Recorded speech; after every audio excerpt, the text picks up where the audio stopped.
कल अपन ने ratios chapter चालू किया था, बोलो हाँ। रेशियोज चैप्टर में पहला टॉपिक था तुम्हारा कौन सा रेशियोज? Liquidity ratios. कौन से ratios? Liquidity ratios. Liquidity ratios में कितने रेशियो थे? 3 रेशियोज। याद है किसी को कितने रेशियोज थे? 3 ratios. Current ratio, quick ratio, cash ratio. याद है? करंट रेशियो का फॉर्मूला था current assets upon current liability. Quick ratio का फॉर्मूला था quick assets upon current liability. और कैश रेशियो का फॉर्मूला था cash and cash equivalents. Cash and cash equivalents upon current liabilities. क्या बात समझ में आ रही है? ये 3 रेशियोज कौन से रेशियोज हो जाते हैं? Liquidity ratios. कौन से रेशियोज हो जाते हैं? Liquidity ratios. आगे बढ़ते हैं हम कौन से रेशियोज की तरफ। नेक्स्ट तुम्हारे कौन से? सॉल्व। एक बात बताओ, क्या तुमने ये लिक्विडिटी रेशियो के ऊपर की थ्योरी रीड करी घर जाके? ये पूरा पढ़ा तुमने? यूजेस ऑफ रेशियो ये पूरा पढ़ा मॉड्यूल से? ये एग्जाम्पल 1, एग्जाम्पल 2, एग्जाम्पल 3 ये पूरा पढ़ा? Relevance of better reporting in financial statement, lesson 8 का ये पेज नंबर 330 पढ़ा कि नहीं पढ़ा?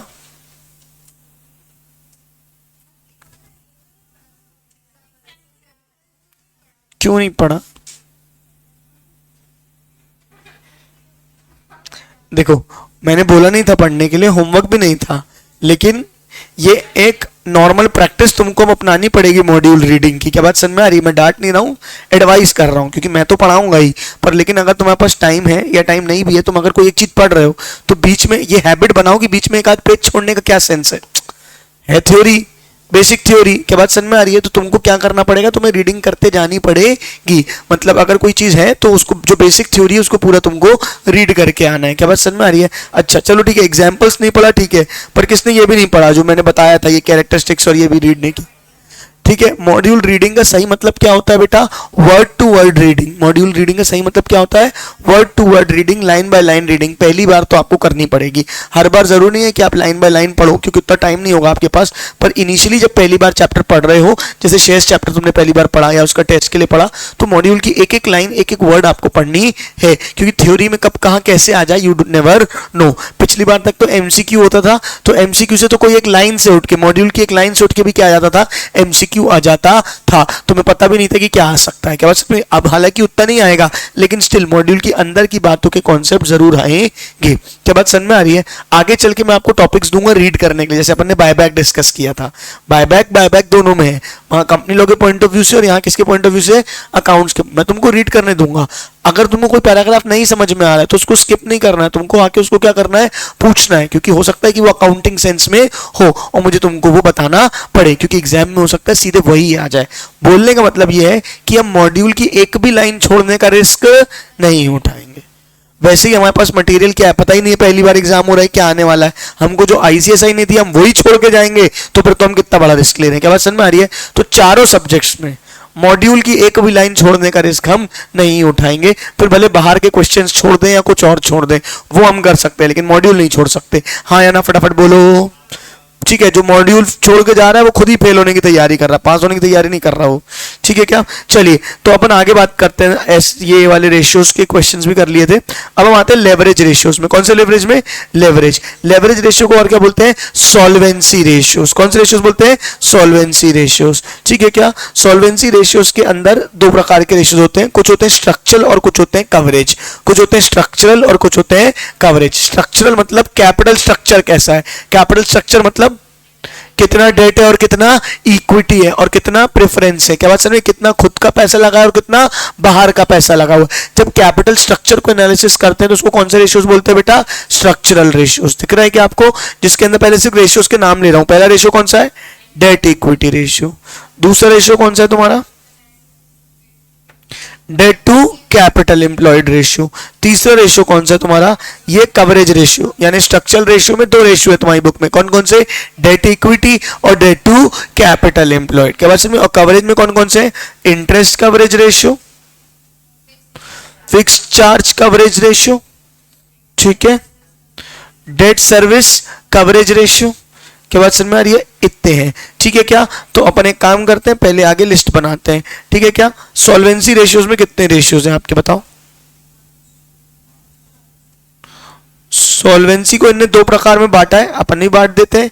एक है स्ट्रक्चरल और दूसरे हैं coverage.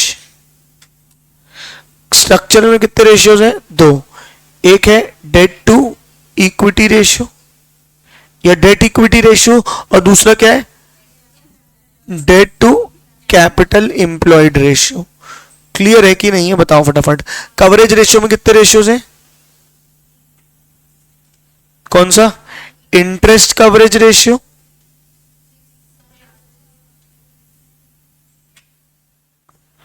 Fix charge coverage ratio, मैं बार बार कवरेज पूरा नहीं लिख रहा हूं, फिक्स चार्ज कवरेज रेशियो, और तीसरा है डेट सर्विस कवरेज रेशियो। आया कि नहीं आया? कितने रेशियोज है तुम्हारे?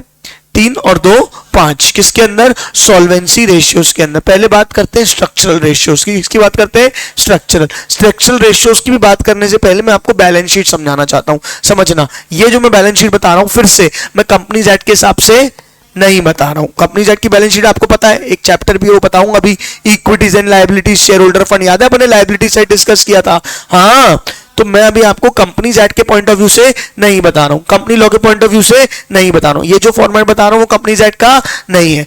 वैसे कंपनीज एक्ट में कैसी बैलेंस शीट चलती है? वर्टिकल। कैसी चलती है? वर्टिकल। मैं कैसी बना रहा हूं? हॉरिजॉन्टल। क्यों हॉरिजॉन्टल बना रहा हूं? ताकि अंडरस्टैंडिंग बेटर हो, बस इसलिए। क्या बात समझ में आ रही है? थोड़ा सा कॉन्सेप्ट क्लियर करने के लिए। उसके बाद उसको मैं तुमको बोलोगे तो हॉरिजॉन्टल में भी सिखा दूंगा। क्या बात समझ में आ रही है? सॉरी, वर्टिकल में भी सिखा दूंगा। अभी मैं पहले बेसिक बैलेंस शीट तुमको बना के दिखा रहा हूं। आमतौर पर बैलेंस शीट में क्या क्या आता है? इक्विटी, शेयर कैपिटल आ जाता है, लायबिलिटी साइड में कैपिटल आ जाता है, इतना देख के क्या बोल रहे हो? दूसरा क्या आता है? Reserves and surplus. दूसरा क्या आता है? Reserves and surplus. फिर क्या जाती है तुम्हारी? Non current liabilities. और क्या जाती है तुम्हारी? Current liabilities. और ये तुम्हारा बैलेंस शीट का टोटल। बोलो हाँ या नहीं? इसके नीचे जाता है वैसे एसेट साइड, मैं बाजू में थोड़ा सा समझाने के लिए बना रहा हूं। अभी मैं सिर्फ दो बना रहा हूं, नॉन करेंट एसेट्स और करेंट एसेट्स मिला के क्या जाते हैं? Total assets. क्लियर है क्या? मुझे इन सब में बताओ डेट क्या कहलाएगा? सिर्फ नॉन करेंट लायबिलिटी यानी लॉन्ग टर्म लायबिलिटीज को क्या बोलते हैं? डेट। इसको क्या बोलते हैं? डेट। बात समझ में आ रही है? अब वैसे तो सिर्फ नॉन करेंट लायबिलिटी को डेट बोलते हैं, लेकिन अब इन लोग ना कम से कम 25 फॉर्मूले बताते हैं डेट निकालने के। अगर 12th में तुमने पढ़ा हो तो डेट निकालने के भी अलग अलग फॉर्मूले, कहीं ऐसे निकाल लो, कहीं वैसे निकाल लो, कहीं ये कर लो, कहीं वो कर लो। तो अगर तुम बैलेंस शीट समझ जाओगे तो तुमको डेट निकालने का एक भी फॉर्मूला याद करने की जरूरत नहीं पड़ेगी, बहुत ईजी है। यहां देखो, डेट का मतलब क्या है पहले तो मुझे बताओ? Non current liability. क्लियर है क्या? अब मैं तुमको एक एक करके बताता हूं। देखो, एक सेकंड ना। Equity plus reserves plus non current liability, इन तीनों को मिला के क्या बोलते हैं पता है? इक्विटी प्लस रिजर्व्स को क्या बोलते हैं? ओनर का पैसा। इक्विटी प्लस रिजर्व्स को क्या बोलते हैं? ओनर का पैसा। उसमें नॉन करेंट लायबिलिटी भी जोड़ दी तो इसको बोलते हैं कैपिटल एम्प्लॉयड। क्या बोलते हैं बेटा? Capital employed. क्या बात समझ में आ रही है? और नॉन करेंट लायबिलिटी और करेंट लायबिलिटी को मिला के क्या बोलते हैं? Total debt. क्या बोलते हैं? Total date. अब डेट और टोटल डेट में फर्क है। डेट में क्या आता है? सिर्फ नॉन करेंट लायबिलिटी, और नॉन करेंट लायबिलिटी और करेंट लायबिलिटी को मिला के क्या बोल देते हैं? Total date. आया क्या समझ में? 2 सेकंड में कोई कॉल आ रहा है, इतना नोट करो, फिर मैं तुमको आगे बताता हूं।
चलो लिख लिया, ये यहां तक लिख लिया आपने। चलिए आइए अपन कंटिन्यू करते हैं यहां पे। ये नॉन करेंट लायबिलिटी क्या बोला, डेट, और नॉन करेंट और करेंट लायबिलिटी क्या बोला, टोटल डेट। क्लियर है क्या? अच्छा, इसको क्या बोलेंगे, टोटल एसेट्स। तो क्या मैं इस वाले साइड को भी टोटल एसेट्स बोल सकता हूं? ऑब्वियसली बात है ना, बैलेंस शीट टैली होती है तो ये टोटल एसेट्स तो मतलब है टोटल लायबिलिटीज, लेकिन इसको भी टोटल मतलब सेम रहने वाला है। हाँ या ना फटाफट बोलो। अब लॉजिक देखना तुम बस। हाँ, मैं तुमको डेट के अलग अलग फॉर्मूले बना रहा हूं। Total debt minus current liability, total debt minus current liability क्या आ जाएगी, नॉन करेंट लायबिलिटी। या total debt minus current liability will be equal to debt, will be equal to debt. Capital employed minus equity, equity किसको बोलते हैं, capital और reserves को मिला के। इक्विटी किसको बोलते हैं, कैपिटल और रिजर्व्स को मिला के क्या बोलते हैं, इक्विटी। आया समझ में?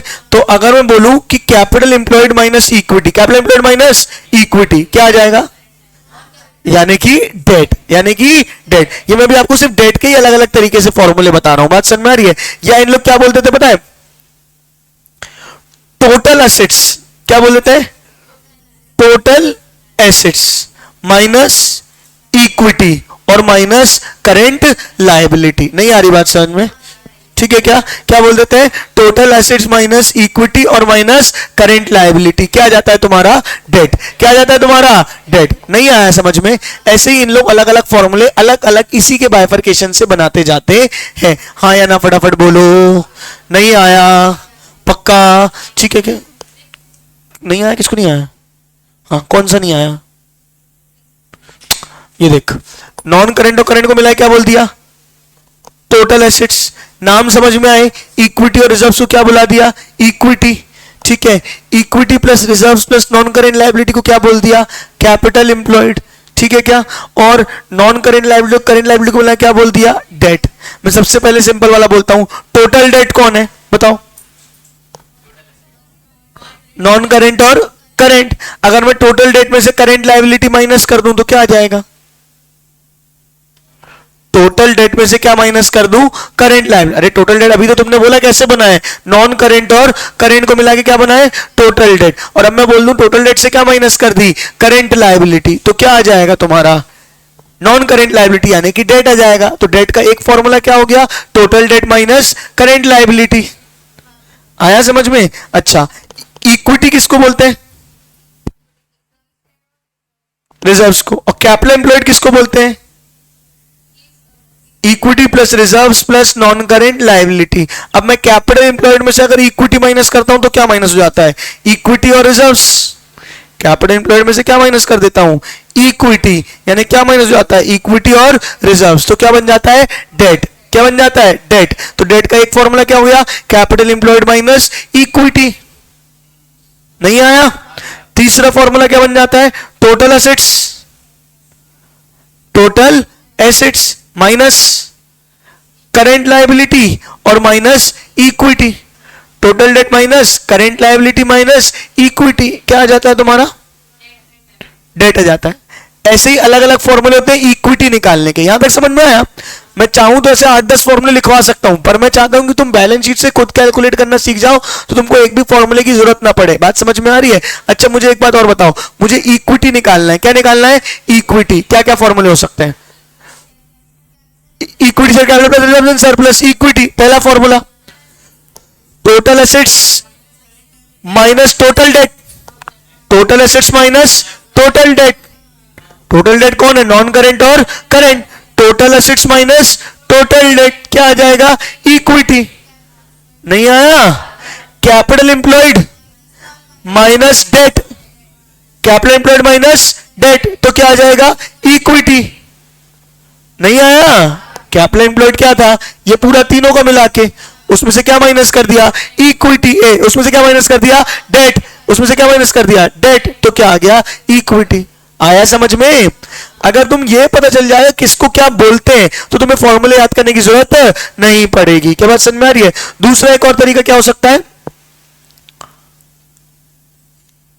वर्किंग कैपिटल कोई फॉर्मूला बनाने की सोच रहा हूँ, चलो ठीक है, यहां तक समझ में आया। ऐसे और भी फॉर्मूले आप अलग अलग बना सकते हो इन्हीं के दम पे, इन्हीं नामों के दम पे। हाँ या ना फटाफट बोलो। इसको एक काम करो, अच्छे से नोट करो, बनाओ सेम ऐसे ही पूरी बैलेंस शीट। जब हम क्वेश्चंस करेंगे तुम्हें काम आएगा ये। हॉरिजॉन्टल में बना लो, कोई दिक्कत नहीं है, क्योंकि तुमको ये एग्जाम में नहीं बनानी कभी भी, ये सिर्फ अपने नॉलेज के लिए किया है अपन ने।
चलो अब तो सवाल सवाल है। डेट इक्विटी रेशियो का फॉर्मूला बोलो।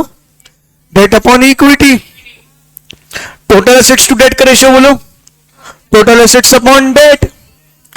बात समझ में आ रही? अब तुमको डेट निकालना कैसे ये पता चल गया, इक्विटी कैसे निकालना ये पता चल गया, टोटल एसेट्स कैसे निकालना ये पता चल गया, बस आपका फॉर्मूले हो गए। ठीक है क्या? तो सॉल्वेंसी रेशियो के अंदर कौन कौन सा आता है अभी अपन प्रैक्टिस करेंगे इसकी, ऑब्वियस सी बात है। पहला रेशियो कौन सा है? Debt equity ratio. फॉर्मूला क्या है? Long term debts upon share holder fund. Share holder fund किसको बोलते हैं? इक्विटी को। किसको बोलते हैं? इक्विटी को। शेयर होल्डर फंड के अंदर क्या क्या आता है?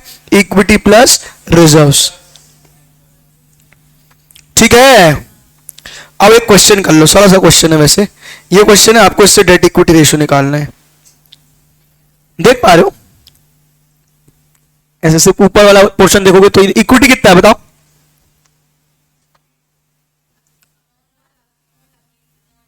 कितना है? 9 लाख, क्योंकि शेयर होल्डर फंड 8 और 1 कितना हो जाएगा? 9 लाख। डेट कितना है? नॉन करेंट लाइबिलिटीज, हाँ 1.5 लाख ही है, करेंट लाइबिलिटीज है वो, तो कितना है? 1.5 लाख। तो कितना हो जाएगा? 9 लाख अपॉन 1.5 लाख, कितना आ जाएगा?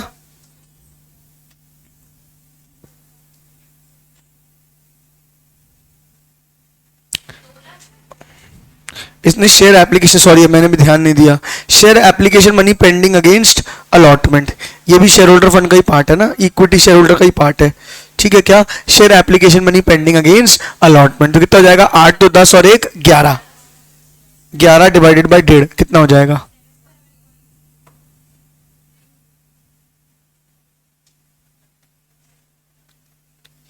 डेट कितना है अपना, उल्टा कर रहे हैं अपन बेटा, डेट अपॉन इक्विटी फॉर्मूला होता है। क्या कर रहे हैं भाई तुम लोग ना, मेरे को भी भुला दोगे। डेट अपॉन इक्विटी, डेट कितना है 1.5 लाख, इक्विटी कितना है तुम्हारा 11 लाख। अब मत बोलना कि नहीं है, 2 बार बेइज्जती हो चुकी है, ठीक है। कितना हो गया 0.136 अपॉन 1, आया कि नहीं आया, आया। Debt to capital employed ratio क्या होगा, डेट अपॉन कैपिटल एम्प्लॉयड। इसी क्वेश्चन में debt upon capital employed ratio निकाल सकते हो क्या, डेट कितना है 1.5 लाख, डेट कितना है 1.5 लाख, कैपिटल एम्प्लॉयड बताओ,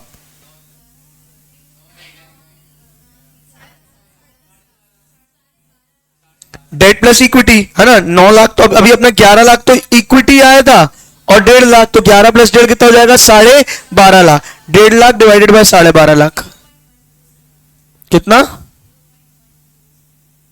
सेम क्वेश्चन था क्या 0 point,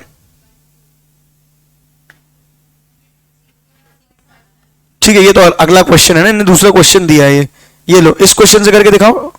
date upon capital employed, a company list ₹40 lakhs in short term liabilities and 7 lakh in long term liabilities on their balance sheet. They also issued 20 lakhs preference stock, 5 lakh is minority interest and have around 8 lakh outstanding shares trading at 10 per share. Using all that information calculate debt to capital ratio. अब देखो मैं चाहता हूं कि question को पढ़ के अपना कॉमन सेंस लगाओ और मुझे बताओ कितना आ रहा है। थोड़ा सा जितनी बुद्धि का प्रयोग कर सकते हो, अपनी सारी शक्तियों का इस्तेमाल कर लो। आओ सबसे पहले बताओ डेट में क्या लोगे, 70 लाख। इनने 40 भी ले लिया, पता नहीं क्यों, शॉर्ट टर्म लाइबिलिटीज है, वैसे वो करंट लाइबिलिटीज होनी चाहिए, नहीं आना चाहिए, डेट में लॉन्ग टर्म ही आना चाहिए। इनने ले लिया, अपन नहीं लेंगे। 70 लाख के लॉन्ग टर्म लाइबिलिटीज बोलो हाँ, तो अपना आंसर इनसे मैच नहीं करेगा। क्लियर है क्या। कैपिटल एम्प्लॉयड में क्या क्या आ जाएगा, देखो जब भी कैपिटल एम्प्लॉयड निकालना हो, जो इक्विटी में लिया है, डेट में लिया है, वो तो आएगा ही आएगा ना। कैपिटल एम्प्लॉयड का फॉर्मूला क्या होता है, debt plus equity. Capital employed में क्या होता है, डेट प्लस इक्विटी। 70 प्लस कितना हो जाएगा 20 lakh plus 5 lakh plus 8,000 into 10 कितना हो जाएगा, अच्छा 8 लाख। तो 70 प्लस 20 प्लस 5 प्लस 8 कितना हो जाएगा करो, ₹8 लाख आउटस्टैंडिंग से ट्रेडिंग 10 पर शेयर। रुपीस लिख दिया है तो 8 लाख ही होना चाहिए, 80 लाख नहीं होना चाहिए। 98 70 98 और 5 कितना हो जाएगा 103। देखो इनने कैसे किया देखते हैं अपन। इनने गलती क्या करी है, अच्छा 215 में से एक काम करो 40 हटाओ कितना आएगा, छोड़ो। इनने गलती की है, इनने डेट में क्या ले लिया 70 प्लस 40, हमने सिर्फ क्या लिया 70, यहां तक ठीक है। इनने क्या ले लिया अब कैपिटल एम्प्लॉयड में भी इनने क्या ले लिया 40 प्लस 70, जबकि हमने सिर्फ क्या लिया 70। बाकी सब सेम है। 20 लाख क्या लिया हमने प्रेफरेंस शेयर, 5 लाख हमने क्या लिया माइनॉरिटी इंटरेस्ट, और यहां फिर इनने गलती करी, क्या किया 8 लाख इंटू 10 कितना ले रहे हैं 80 लाख, जबकि गलत है। अगर आपने ₹8 लाख लिख दिया है, क्या लिख दिया है ₹8 लाख, मतलब वो रुपीस है। यहां आप रुपीस नहीं लिखते तो हम मानते 8 लाख शेयर्स ऑफ 10 ईच, हम कितना लेते 80 लाख। ऐसे ही चलता है ना हमेशा से, आपको या तो रुपीस मत लगाओ, आप ₹8 लाख लगा रहे तो ₹8 लाख इंटू ₹10 थोड़ी करेंगे रुपीस स्क्वायर, क्या बात समझ में आ रही है। 8 लाख शेयर्स है इंटू 10 कितना होता है 80 लाख। यहाँ पे 8 लाख शेयर्स लिखना चाहिए था आपको, बात समझ में आ रही है, या फिर आपको क्या लिखना चाहिए था ₹8 लाख लिखना था, तो फिर नीचे आंसर में 8 लाख लेना चाहिए था। तो इनने दो गलती करी, क्या गलती करी, एक तो इनने 40 लाख ले लिया, क्या ले लिया 40 लाख। दूसरी गलती तो सबसे बड़ी गलती करी, यहाँ 8 लाख की कितना ले लिया 80 लाख। या तो क्वेश्चन में मिसप्रिंट है या तो आंसर में। हाँ या ना फटाफट बोलो। लॉजिक क्लियर है, फॉर्मूला पता है, debt upon capital employed. Capital employed में क्या जाता है इक्विटी प्लस डेट, जो आपने डेट लिया वो उसमें इक्विटी और जुड़ जाती है। हाँ या ना बोले।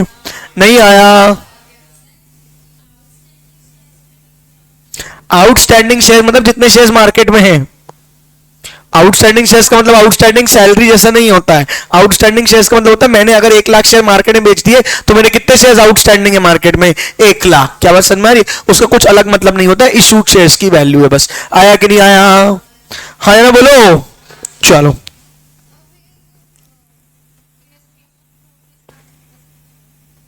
इलस्ट्रेशन 4 के हिसाब से डेट अपॉन कैपिटल एम्प्लॉयड निकाल लें। इलस्ट्रेशन 4 के हिसाब से कैसे निकालेंगे debt upon capital employed illustration 4 के हिसाब से? सबसे पहले तो डेट कितना लिया था आपने ये बताओ? 1.5 लाख। डेट कितना लिया था आपने? 1.5 लाख। ठीक है। अपॉन कैपिटल एम्प्लॉयड में क्या आ जाएगा? शेयर होल्डर फंड 8 + 1 + 9 + 2 ये तो आ ही जाएगा। डेट ये इक्विटी प्लस डेट ये पूरा मिला के क्या आ जाएगा तुम्हारा? Capital employed. ये इक्विटी था और ये डेट था, दोनों को मिला के क्या आ जाएगा? Capital employed. कितना आ जाएगा बताओ? 8 2 10 11 और 12.5। क्या बात समझ में आ रही है? तो debt upon capital employed, debt है 1.5 लाख और 12.5 लाख तुम्हारा क्या है? Capital employed. Debt upon 12.5 lakh तुम्हारा क्या आ जाएगा? Debt upon capital employed. हाँ या ना फटाफट बोलो। वो इक्विटी के अंदर सब आ जाते हैं। इक्विटी के अंदर इक्विटी शेयर कैपिटल भी आ जाते हैं, प्रेफरेंस शेयर कैपिटल भी आ जाते हैं। अभी अपन ने अगले क्वेश्चन में भी तो प्रेफरेंस शेयर कैपिटल को जोड़ा ना। इक्विटी के अंदर आता है share holder fund, share holder fund के अंदर क्या आता है? इक्विटी। इक्विटी के अंदर equity, preference, reserves and surplus, money received against share warrants सब आ जाता है। अलग से बेटा जो नीचे दिया वही तो ऊपर है। नीचे जो तेरा दिया है कितना दिया है? 6 2 8 और यही तो ऊपर टोटल दिया है 8 लाख रुपए। आया समझ में? 2 बार करेगी तो 2 बार हो जाएगा, 8 और 8 16 हो जाएगा। तो नीचे से ले ले या तो ऊपर से ले ले, नीचे जाने की जरूरत ही नहीं है, ऊपर इजी है। हाँ या ना फटाफट बोलो। नहीं आया? पक्का? चलो आगे बात करते हैं अपन। डेट ऑन कैपिटल एम्प्लॉयड की बात हो गई। अब नेक्स्ट कवरेज रेशियोज की बात करनी है हमको। कौन कौन से कवरेज रेशियोज है? एक है इंटरेस्ट कवरेज रेशियो। एक कौन सा रेशियो है? Interest coverage ratio. दूसरा कौन सा रेशियो है? Fix charge ratio. और तीसरा है डेट सर्विस कवरेज रेशियो। क्या है? Date service coverage ratio. Clear है क्या? इसको समझने के लिए पहले आपको मुझे प्रॉफिट एंड लॉस अकाउंट बताना पड़ेगा। एक मतलब प्रॉफिट एंड लॉस अकाउंट पूरा नहीं, बस एक चीज बताना है, उसका एक अंश। सब लोग ध्यान से सुनेंगे। सुन रहे हैं? हाँ। एक बार रिवाइज कर लेते हैं क्या क्या पढ़ लिया ताकि थोड़ा कलेक्ट हो जाए। पहला current ratio, current assets upon current liability. दूसरा quick ratio, quick assets upon current liability. तीसरा कौन सा? Cash ratio, cash and cash equivalents upon current liability. फिर debt to equity ratio, debt upon equity. Debt to capital employed ratio, debt upon capital employed. ठीक है क्या? अब 3 आते हैं, interest coverage ratio, fixed charge coverage ratio और debt service coverage ratio. अभी तक कहीं भी फॉर्मूला रटने की जरूरत पड़ी है क्या?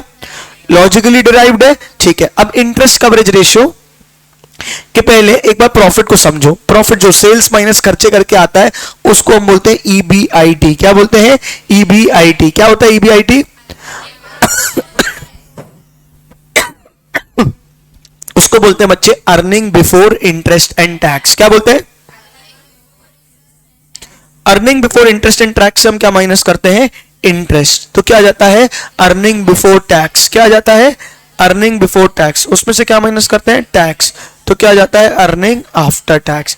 क्या आ जाता है? Earning after tax. एक बार फिर से, ईबीआईटी माइनस इंटरेस्ट तो ईबीटी, ईबीटी माइनस टैक्स तो ईएटी, अर्निंग आफ्टर टैक्स। अभी काम नहीं आएगा पर उसके आगे का भी बता देता हूं।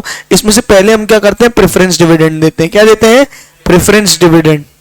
ठीक है। प्रेफरेंस डिविडेंड देने के बाद जो आता है वो आता है earning available for equity share holders. Earning available for equity share holders. इसमें से रिजर्व्स माइनस करते हैं अगर, तो बाकी का आ जाता है कि हमने कितने का डिविडेंड पे किया। बाकी क्या आ जाता है? हमने कितने का डिविडेंड। लॉजिक क्लियर है? अर्निंग आफ्टर टैक्स आ गया, टैक्स चुका दिया, अर्निंग आफ्टर टैक्स आ गया। अब इसमें इक्विटी और प्रेफरेंस दोनों का अधिकार है, तो पहले किसका पैसा दे दिया? प्रेफरेंस का। बाकी जो बचा वो किसका बचा? Earning available for equity. क्या बचा? Earning available for equity. अब ये जो इक्विटी शेयर होल्डर का पैसा है ये पूरा तो बांटेंगे नहीं, कुछ कहां रखेंगे? रिजर्व्स में। तो जितना रिजर्व में डाला बाकी का चले जाता है डिविडेंड के रूप में। लॉजिक क्लियर है? इतना नोट कर लो एक बार।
लिख लिया? चलो अब अगला रेशियो कौन सा पढ़ना है हमको?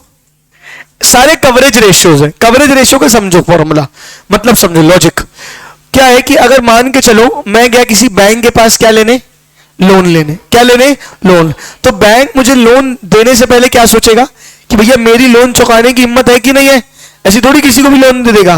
तो बैंक क्या करता है, कोई भी बिजनेस जब लोन जाने आता है तो उनके ये कवरेज रेशियोज निकालता है, जिसमें एक कवरेज रेशियो होता है इंटरेस्ट कवरेज रेशियो। वो ये देखता है कि आप इंटरेस्ट चुकाने के लायक हो कि नहीं हो। तो इंटरेस्ट कवरेज रेशियो का फॉर्मूला होता है बच्चे EBIT। क्या है? क्या? Upon interest. अब इसका लॉजिक समझो। अगर मेरे को लोन पे इंटरेस्ट देना है 1 लाख रुपए, कितना देना है? 1 लाख रुपए। और मेरा earning before interest and tax कितना है? 10 लाख रुपए। मेरे को इंटरेस्ट कितना देना है? 1 लाख रुपए। और मेरा earning before interest and tax कितना है? 10 लाख रुपए। यानी मैं अपनी अर्निंग के मैं अपने इंटरेस्ट के कितना गुना कमा रहा हूं? 10 गुना। तो I am covering interest, I am covering interest by 10 times. नहीं आया समझ में? मुझे ब्याज कितना देना है? 1 लाख। और मेरी earning before interest and tax, मतलब इंटरेस्ट देने के पहले मेरी कमाई कितनी है? 10 लाख। इसी में से इंटरेस्ट दूंगा, EBIT में से पहले इंटरेस्ट माइनस होता है। तो 10 लाख अपॉन 1 लाख कितना आ गया? 10 टाइम्स। तो मैं इंटरेस्ट के कितने गुना कमाता हूं? मैं इंटरेस्ट के कितने गुना कमाता हूं? वो होता है interest coverage ratio. By how many times, by how many times I am covering the interest. नहीं आया कि आया? लॉजिक याद रहेगा कि अगर 20,000 रुपए मेरा इंटरेस्ट है और 1 लाख रुपए मेरी कमाई है तो भी I am covering the interest by 5 times. बात समझ में आ रही है? अच्छा मुझे बताओ, क्या बैंक को सिर्फ इंटरेस्ट चाहिए कि मूल भी वापस चाहिए? ये फॉर्मूला हो गया EBIT अपॉन इंटरेस्ट। ठीक है क्या? पहले तो ये देख लो। ठीक है, profit before interest and tax divide by interest on long term debt. ये कौन सा रेशियो हो गया? Interest coverage ratio. ठीक है, इसको अपन क्वेश्चन कर लेंगे। उसके पहले fix charge coverage ratio. Fixed charge, एक सेकंड इसको छोड़ दो, 2 minute. Date service coverage ratio. क्या है formula?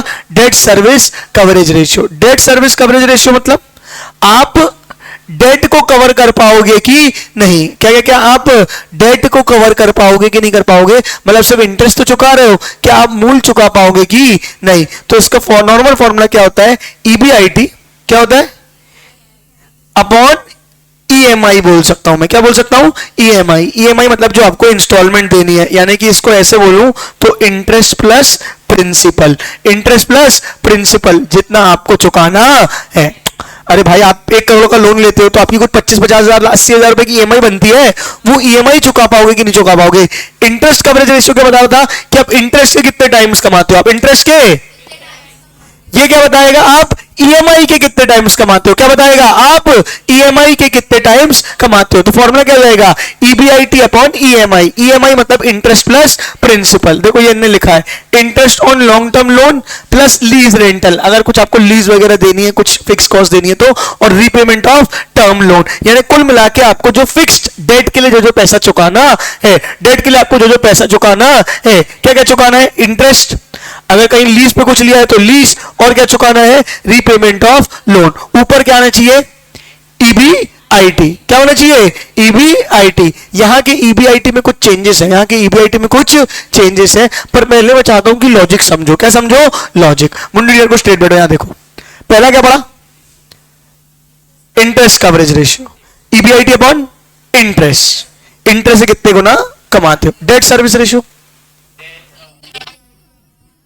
EBIT upon EMI। EMI नहीं बोलेंगे अपन, तीनों का नाम बोलेंगे। Interest plus lease rental plus principal repayment. क्या क्या क्या? Interest plus lease rental plus principal repayment. ये सब हमको देना है, इसके कितने गुना कमाते हो। तो EMI upon EBIT upon EMI। Easy language में बोलने के लिए बस। हाँ या ना फटाफट बोलो, पक्का समझ में आया? अब इन लोगों ने EBIT के लिए क्या क्या लिया एक बार ये देखते हैं। देखो क्या लिया? Profit after tax. अभी डेप्रिसिएशन को 2 मिनट छोड़ दो। अरे यार इनने नई कहानी बता दी है।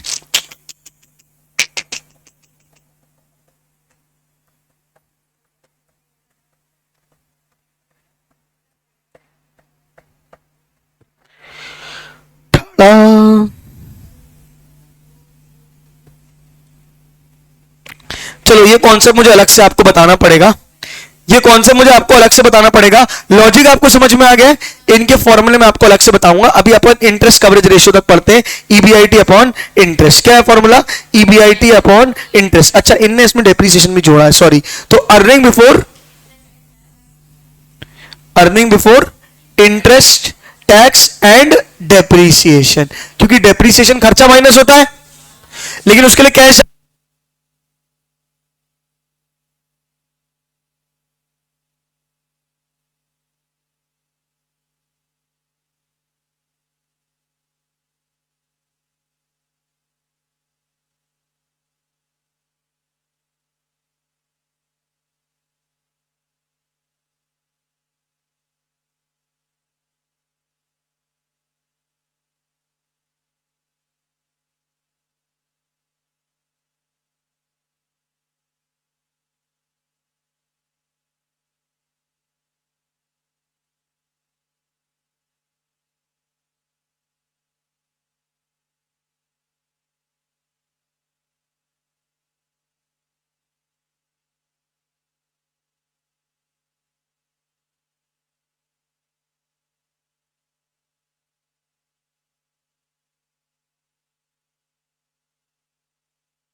चलो, डेप्रिसिएशन क्यों प्लस हुआ, सबको लॉजिक क्लियर हुआ?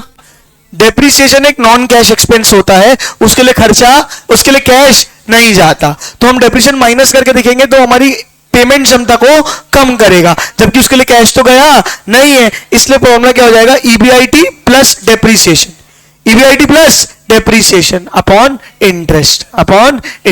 हाँ या ना, फटाफट बोलो,